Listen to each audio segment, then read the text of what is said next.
Mon père était un imam, mon grand-père était un imam, et moi j'ai été imam pendant 10 ans. Et j'étais l'assistant de mon père, qui était un missionnaire de l'islam. Et c'est lui qui m'a formé, m'a enseigné le Coran, et j'ai fini de lire les 114 chapitres pendant 5 ans, et on est revenu pour faire le tafsir, le sens de chaque mot, pendant 5 autres années.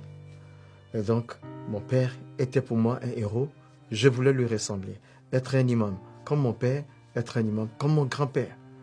Alors, il y avait cette question que j'ai posée à mon père. Pendant que nous lisons le Coran, si la mort intervient, est-ce que nous allons partir au paradis?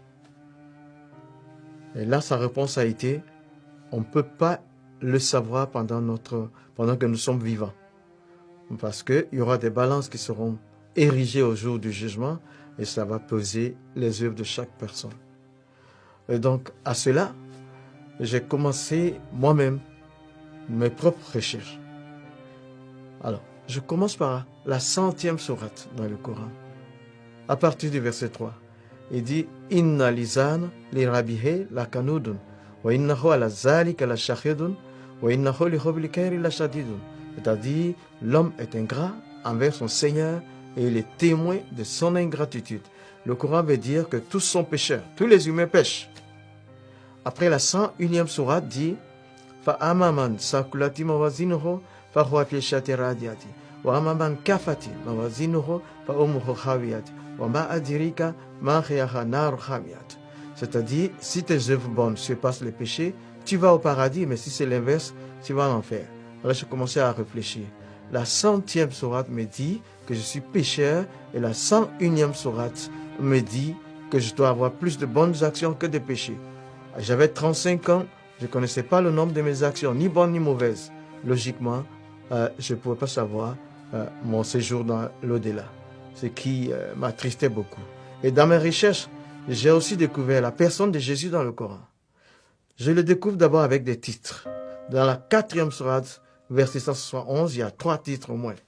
Il y a Al-Masih, le Messie. Il y a Ruhullah, l'Esprit de Dieu.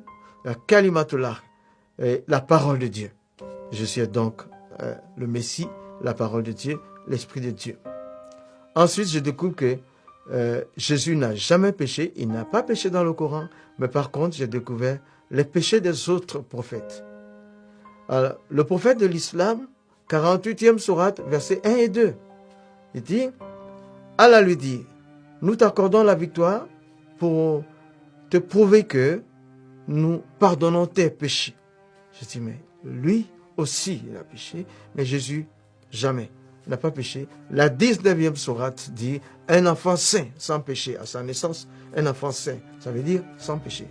Alors, je découvre après que Jésus a été crucifié, mais la sourate 4 d'abord, au verset 156 et 158, rejette la crucifixion de Jésus. Et ces versets disent que quelqu'un d'autre a été crucifié à sa place. Mais par contre, la 3e sourate, le verset 55, un dialogue entre Allah et son prophète Jésus, dans le Coran, il dit, Izikalallah, Allah dit, Ya Isa, toi Jésus, Inni mutawafika, je te fais mourir, wa rafiuka, et je te lève à moi. Inni mutawafika, je te fais mourir, wa rafiuka, je te lève à moi. Il dit, quand un mort est élevé, c'est qu'il est ressuscité. Les deux verbes, mourir et ressusciter et élever, sont collés par une conjonction. Ça veut dire Jésus est mort et ressuscité. Mais moi, je voulais savoir de quelle mort il est mort. Et je prends donc le verbe qui a été traduit en français, mourir. Tawafa est le verbe là.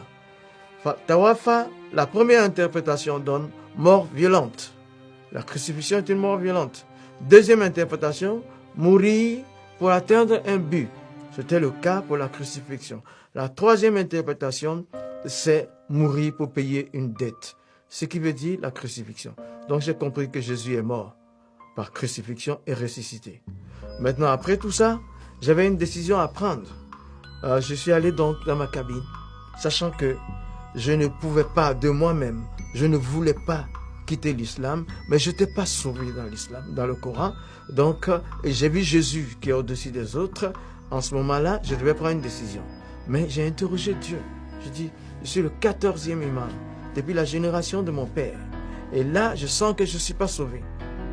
Je ne peux pas continuer à prier comme musulman, mais je ne peux pas devenir chrétien aussi. Donc, comme tu es Dieu, décide ce que tu veux. C'est en ce moment-là que, dans ma cabine, j'avais éteint la lumière. Et pendant que je m'apprêtais à dormir, il y a eu une autre lumière qui s'est faite et une personne était présente avec moi dans le bateau. Et cette personne m'a juste dit, Moussa, tu as toutes les informations que tu veux. Prends ta propre décision. Et puis, il n'y avait plus de lumière, c'était les ténèbres. De nouveau, je l'ai cherché, je ne l'ai pas revu. Et donc, suite à tout ça, j'ai décidé de donner ma vie à Jésus. Parce que dans l'islam, selon le Coran, je n'étais pas sauvé. Et Jésus a des titres au-dessus des autres. Il n'a jamais péché. J'ai donc donné ma vie à Jésus en 1987. Et toi qui m'écoutes, quel que soit le pays dans lequel tu te trouves, là, quel que soit ton nom, un seul chemin pour aller au ciel, c'est Jésus. Il dit, Anna, moi, Houa, je suis, Tariq, le chemin, Wal Haq, la vérité, Wal Hayat, la vie, Leza Ahad, pas un seul. Il a Ani, qui ne vienne à moi, il a Abi, ne peut arriver au Père. Donne ta vie à Jésus, tu seras sauvé. Il va laver tes péchés. Donne ta vie à Jésus, tu connaîtras le paradis.